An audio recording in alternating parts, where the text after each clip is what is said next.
Hi Deepak, welcome to Vidcast, and thank you for finding the time. Thank you so much. The pleasure is all mine. Right. So, yeah. So there was one little incident which I still can't forget, and I still laugh when I read it.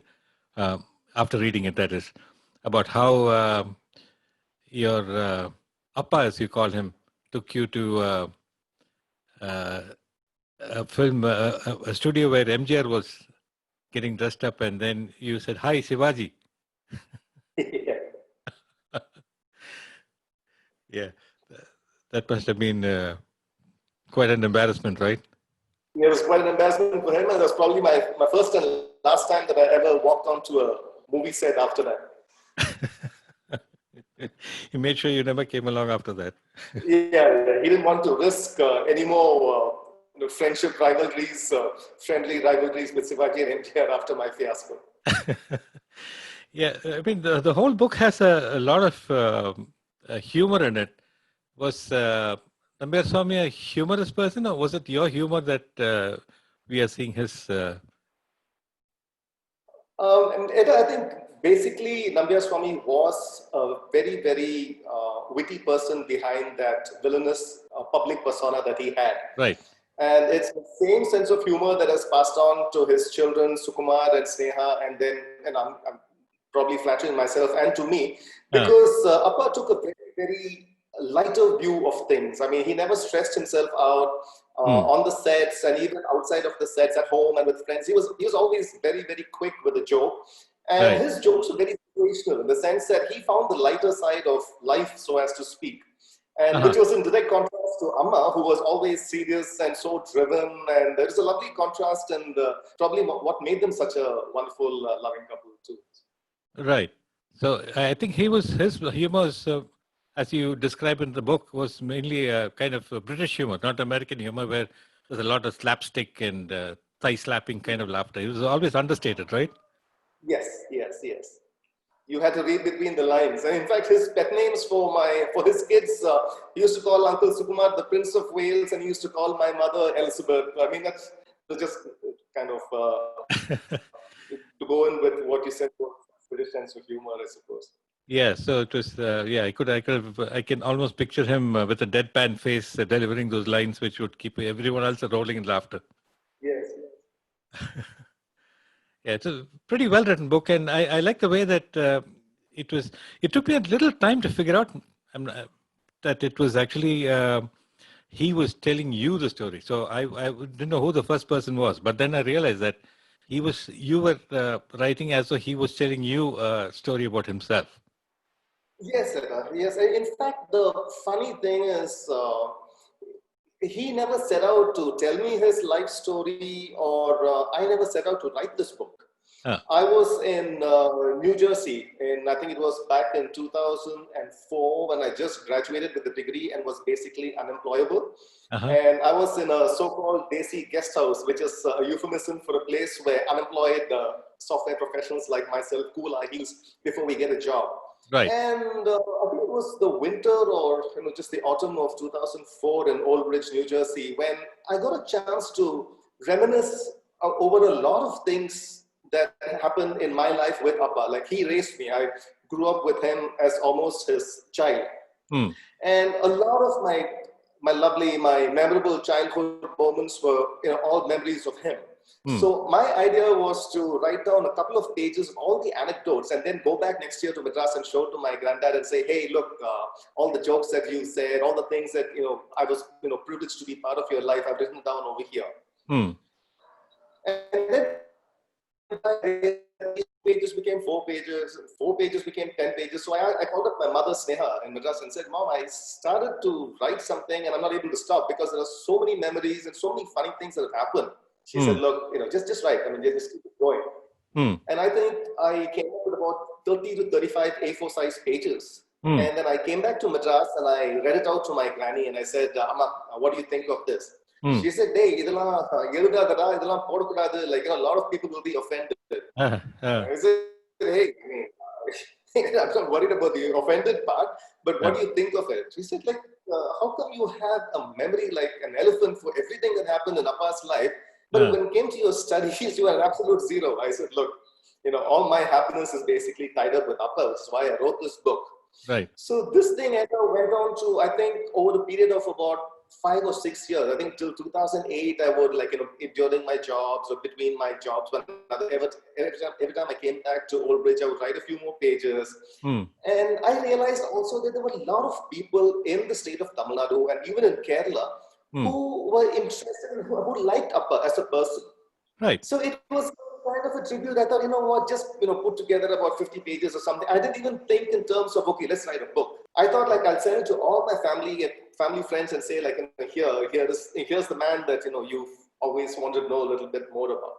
And then in 2008, I went to a couple of people, my family friends who are really respected, and said maybe I'm just pushing it over here, but do you think that maybe like a booklet or a book or something, there's nothing much about the man himself, and he's more of a myth right now, can be, because a lot of people are interested in him as an actor, as a great family man, about the subliminal aspect also.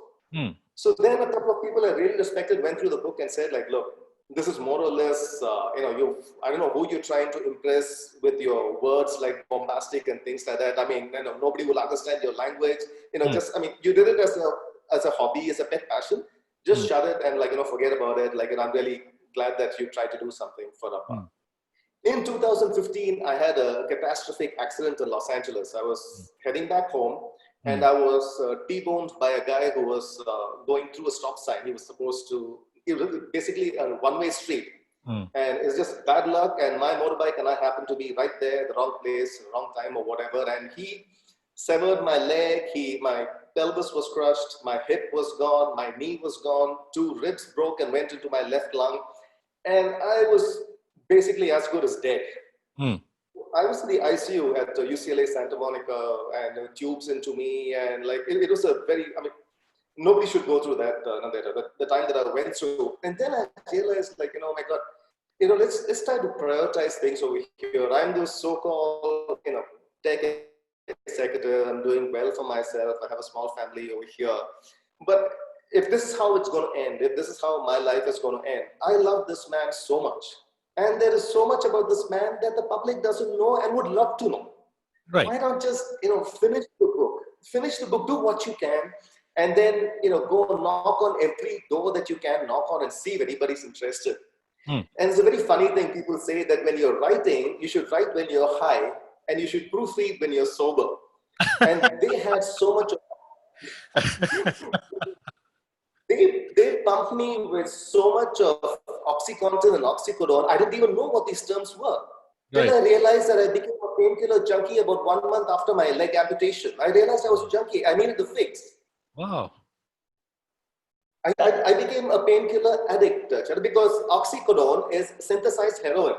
Correct. So anytime my friends, dare me to drink more than them or, try grass or something, I tell them you try getting on heroin and then getting out by yourself, and then we'll talk. Till then, just hold my beer. So that's when I started writing, and or you can call it whatever you want. But one day I was writing and I saw Freddie Mercury sitting in my room and saying, "Go for it, buddy, go for it." That's when I knew, I am tipping now. Let's go. Freddie Mercury. Yeah, I'll just be facetious over here, Cheta. But then, on a side note, I quit oxycodone cold because I realized I'd become a junkie and I had 2 young kids, and this is not the way I wanted my life to end. Right. So I came back to Madras the next year in 2016, and I went to a very good friend of mine called Rekha Hira, who was with the India Book House. She owned the India Book House. And she told me, listen, why don't you try at HarperCollins? So I went to HarperCollins and I told them, hey, you may or may not have heard of M. Nambiar. And luckily for me, the CEO of HarperCollins is Tamil. And he said, of course, I've heard of Mr. Nambiar. Send in your manuscript. We'll have it vetted by a three-man board, a 3-person board. And if it's good enough, we'll have it out. And I think these 3 people, one was from Orissa, one was from West Bengal, the other was from Punjab.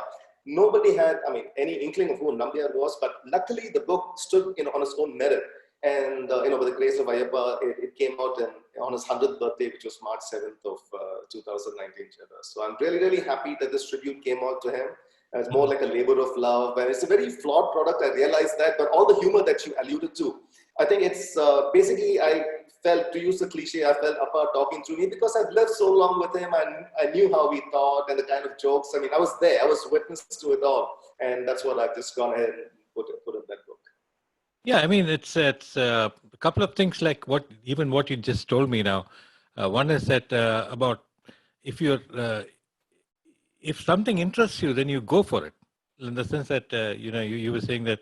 So you as an author have it's by no means is a substandard output. I would never say that. I think the language is flawless, and a couple of places where even I think when Sugicharan was doing that meeting at Madurai, and he had asked Appa to come there, and he. You so beautifully described that when the journalists were sitting and doodling away, hoping to hear some nice words about there he came out with this, his absolute honesty about the whole thing. I mean, that the journalists, I would have loved to see their faces. I would have given my right hand for that. You should have seen my uncle's face when my granddad took off on Miss XYZ. He was just go on the trance. I mean, it's pretty transparent who he was referring to, but then we won't say it here. Because I still need to live in Tamil Nadu. Oh, yes. Oh, yeah. So actually, there are two aspects to you which I wanted to talk to you about. One is the author Dipak, and the other one is the survivor Dipak. I really don't know which one is more accomplished than the other. The reason being that after this accident, after your leg was amputated, and after the depression that you went through, I mean, there was a little bit of support from your friends, but nevertheless, you went on to win the Man of the Match award, and then the way you walked up to get the award and the way the boys cheered you on. I think that was awesome. It's surreal, Chena. Even now, to me, to think that a man could have his leg chopped off and 3 months later win man of the finals in an open tournament. It wasn't even a tournament for people with disabilities. Right. It seems like I lived through a surreal dream. It was so emotional, and I don't know. I think it was Bob Marley who said that strong is all you can be when that's the only option that you have. Right. And I had such lovely memories of that final that I played in Los Angeles when the umpire came and whispered in my ear and said, "Don't tell anybody I'm the umpire, but I'm rooting for you." And then, and halfway through, the leg umpire tells me, don't throw your wicket away. If you score a few more runs, you might be the man of the match. I mean, I was like, after all the depths of despair that I'd been through, and if I may be absolutely candid, I was going through a horrible time on the marriage front also at the same time. And like my mother would say, I've seen people go through terrible personal times. I've seen people go through terrible physical times. This is the only time I've seen somebody who's in the ICU and who's going through such personal hell, without getting into those details.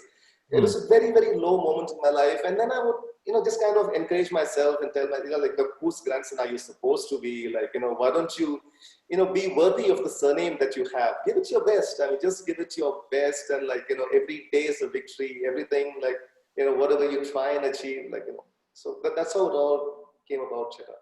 Yeah, I mean, the grit, I was just thinking of that, I'm not very sure of the age, but I think he was about 8 years old. Nambiarswami left his home to join the touring talkies. Yes. Imagine a boy of that age at those times going, and then the best part was he remembered to send money home. Yes. Yeah, that's. I think our grandparents and parents were really, I'm just generalizing over here, they were made of, a tougher metal, so as to speak. Right. And I derived a lot of my strength from my grandfather, thinking look how much he's gone through. He lost his father at 8, and like you said, Chera, he joined the drama troupe. He joined the man's world when he was 12. Right. What is my excuse for not, trying? What is my excuse for not, failure is okay. Failure is part of life, but you got to keep trying, buddy, whether you have a leg or not, whether the whole world, your wife, everybody's against you. You just got to go out there and perform every day, Chera. And that was my motto. Yeah, so I'm actually trying to tie these two things together. The way that your grit, there is a source for that grit. I mean, I'm not trying to take anything away from you, but at the same time, there is that thread which you got it. By thread, I mean genes. I don't know what the scientific term is, but then you know what I'm trying to tell you. Yes, sir. So that I tried to honor My grandfather, see, for me, my grandfather's my world. I call him Appa because I consider him my father figure. Right. And a lot of things in my life just didn't work out the way that I wanted it to, whether it was the job front or the personal front. But I thought, let me try and endeavor the way that he would have. Let me do justice to his memory by being somebody that people look up to and say, like, look at that guy. Like, he's doing the very best that he can with whatever cards that God dealt him. And that's what keeps me going, Chira. Right, and although he kind of was uh, struggled with his life and things like that, he still held his head high, because I think until he never really bowed down or got overshadowed or hero worshipped MJR even when he was at his peak. He still used to call him Ramachandra, right?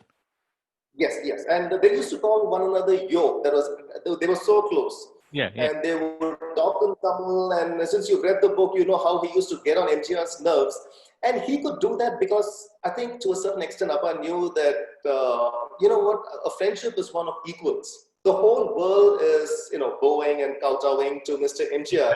Exactly. Why should I do that? My work speaks for itself. My talent will speak for itself. And if I don't have work, I have my wife, I have a lovely family, I'll do what I can.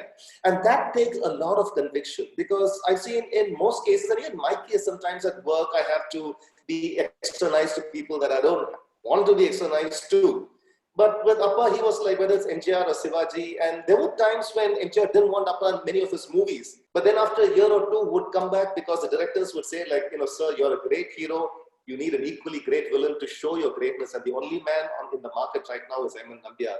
So, Right. and then you pick up the phone, and 2 years later, my Appa would be like, yeah, yo, so, that's the kind of equation he had with everybody. He didn't, which is why even Jayalalithaa considered him and Mr. Cho Ramaswamy as two of her gurus.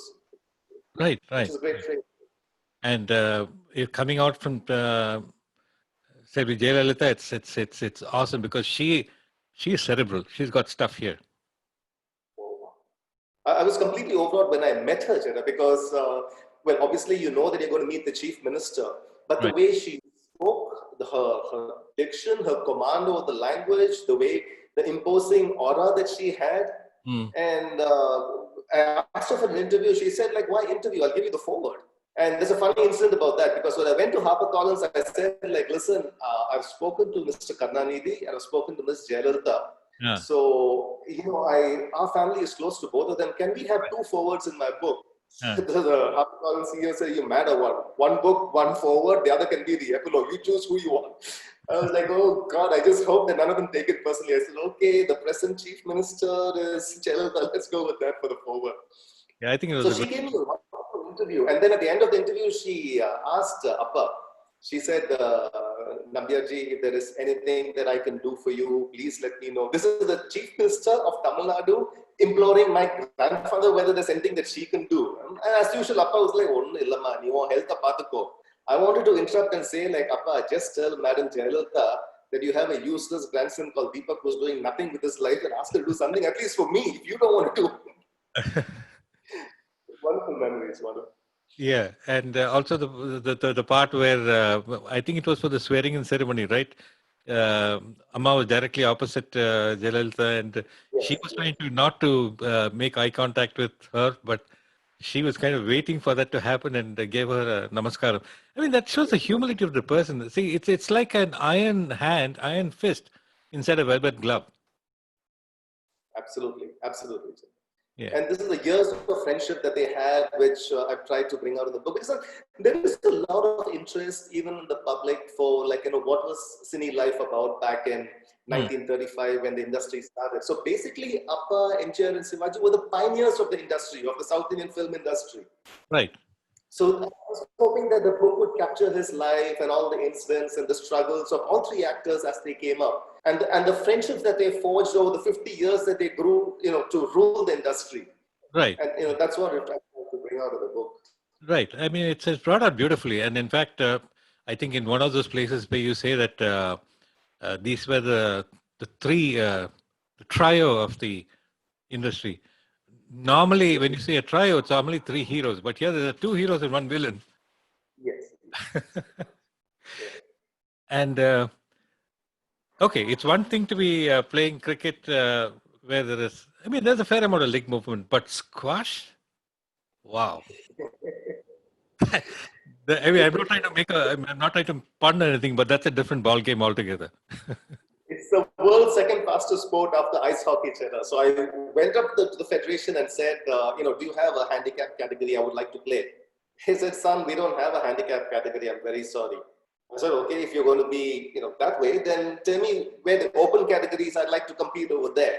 So long story short, I've been getting my butt handed to me in many, many tournaments. But for some strange reason, I'm number 28 in India in the Masters category, which is over 50, which Man, is a real kick to me.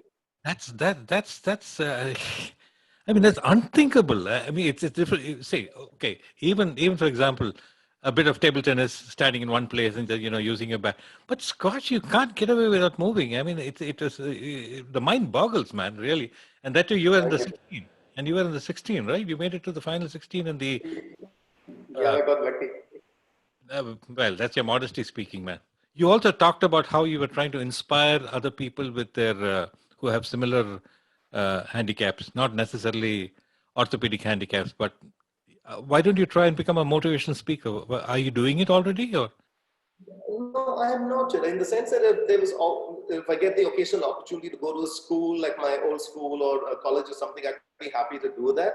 But even when I play squash and people come up to me and thank me for the show that I put on, I frankly don't see what the fuss is about. For me, it's not about inspiring people with disabilities. I go out there and compete, A, because I love what I'm doing, and B, because I want to show people who may have, probably fallen off the track and got a little, not really working out or pushing themselves to say like, hey, what's your excuse? Like, come out here, let's enjoy ourselves. Let's do the very best. Let's not worry about, what the world is going to think or whether we're going to fall on our face. If I can do it, if I can go there and like, just give it 100%, what's your excuse to not try? In a very nice way. I'm not trying to, be rude or cutting about that. So, Yeah. So we're not talking about what motivates you. What I'm trying to ask you is, as a spin-off of this whole thing, I think you should be talking to people about how to get over this, because it's not easy. It's definitely not easy to be to after having lost a leg and then to come back at a competitive level. So I think it's going to be it'll definitely be an inspiration to a lot of people. I think it's something that you should seriously consider doing that. I will check it out. So yeah, so Deepak, I enjoy the book, as I said, and as I told you, I had wanted to see both sides of you. One is the author side of you, which has really come out pretty good in the book. Your sense of humor, the sense of timing, the sense of recollection, the order in which all the anecdotes have been laid out, and plus there is a certain amount of uh, it's not straight-jacketed. It doesn't read like an autobiography, like my autobiography of the truth or the autobiography of Yogi or things of that nature. It's a little light-hearted, but at the same time, it's eminently readable and it's got stuff. And you, as a person who has come out of a handicap and doing well now. Thank you, Cheddar. Thank you, Cheddar. So, There's one anecdote, if I may add over here, Cheddar. The thing is, the second part of the book is all about my interviews with celebrities and actors and politicians. I see that. And it was not easy. When Appa was alive, a lot of doors opened to me. But then after he passed, trust me, I chased actors and actresses and directors for almost 3 or 4 years to complete the book. And anybody you see that's missing in the book, it's not because I failed to call them, it's because they didn't have the time of the day for me. And that's pretty hurtful because they were people who've done a lot of movies with Appa. And there's one time I was trying to get through to Mr. YG Mahendran, who's a comedy legend and a stage legend in Tamil Nadu. And I went to his place, I called him, I went to his house and said, Anna, is there any chance that you could please spare a few words? You've done a couple of movies with Appa. And perhaps he was busy, or perhaps, for whatever reason, he would always say like, yeah, like not now, later, or whatever. And the book got published. And later on, I saw him somewhere. I gave him a copy of the book, and I was like, Anna, this is a book that I wrote. It's a tribute of love. Please read it when you can. I didn't expect him to read it. And a week later, somebody calls me, and I picked up the phone, and he was very short and to the point. He said, Deepak. I said, yes, who's this? YJ Mahendran. I said, Solunga Anna. He said, the book was very well written. Why didn't you approach me for a part in that? I said, Anna, you got to be kidding me. For 6 months, I chased you. I begged you. Ah, He said, okay, there's going to be a revised edition. I'm going to give you my recollections of that. And for me, that was a lovely compliment for somebody who's so accomplished like Mr. Y.G. Mahendran to actually call up and say like, hey, dude, you did an okay job. That was really, really a nice feeling for all the rejections that other people had, given me or whatever. Not taking it personally, but that's how it was. So this is one thing that I just wanted to share. It right. wasn't easy getting it out, but the feeling was really wonderful to get it out. That's actually caught me by surprise because I think your Appa's name would, I would have imagined, opened doors left, right, and center for you. There were some people who were extremely kind, like Mr. Satyaraj sir and Director Shivraj Vasu also, I Kumar, the think. superstar of Karnataka. Yeah. I mean, there was no reason for them to see me. They don't gain anything from me, but it's just the love that they had for M.N. Nambiar. They thought, like, you know what, that's it. And at the same time, there were other people like a famous personality who's got 2 sons who are doing very well in Tamil industry. And 6 months, I hounded him and his wife. And then finally, his wife was embarrassed. She said, like, Tambi, Mudiyadun soltaru, because he said he doesn't know your grandfather that well. I said, Auntie, thank you so much. I wanted to say that is so unfair. He considered your husband a good friend, and but you know what, Auntie, it's fine. Like, God's got me this far. I'll get the book out in one way or the other. But God bless you. God bless your family. Yeah, but you do realize, right? Those, I mean, they are part of the book. I acknowledge that, but the book is not selling because of that. It's not. The book is selling because of Nambiarswami Because, yeah. and the Because way. I sometimes when I've given talks about this book, Chera, I've asked people, especially in a Tamil audience, can you name 2 people in Tamil Nadu who nobody has anything bad to say about? Like anybody, whether it's Rajnikant, whether it's Roger Federer, 9 out of 10 people will say great things and 1 person will have something critical to say. The only 2 people in Tamil Nadu that nobody has anything bad to say about, one, of course, is Appa, and second is Mr. Abdul Kalam. There are only nice things that people say about them. So, I mean, I don't know if you agree with that premise or not. Oh, That's how I usually start the book talks that I've had. right. So it's very, very important for me to get this book out. So even 50 years from now, 100 years from now, like, people think about Nambiar, hopefully they'll pick up my book and browse through that and laugh and like, wow, so this is how it was, with Nambiar, MGR, the legends of this industry. And I wonder if you can come up with a kind of a multimedia edition as well with some of the, dialogues of Nambiarswami, some of those real powerful ones. Yeah, I've actually written a storybook, Chad. I'm working on that. I've written a little storyboard with, it's like me talking about the book and him answering with actual movie dialogues of his. Oh, that's exactly what I was saying. Wow. Someday I'll bring it out, and it's pretty funny, and like, hopefully it's like a 5 or 15-minute video. Right. Hopefully I'll get it out, and Yeah, because once I'm done, right now my aim is to be number 1 in world squash. Once I'm done, crossing that, just kidding. Yeah, I mean, jokes apart, I think you have the wherewithal to be able to do 2 things simultaneously, parallel computing, not necessarily in sequence. So I think you can do that. Yeah.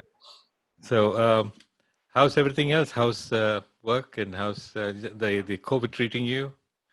Wow, it's pretty testing times. I mean, it's going to be, I hate the term new normal, but things are going to be very, very different going forward, I guess. In fact, on April 3rd of this year, I was supposed to come to Washington, D.C. to play the US Open, the squash US Open.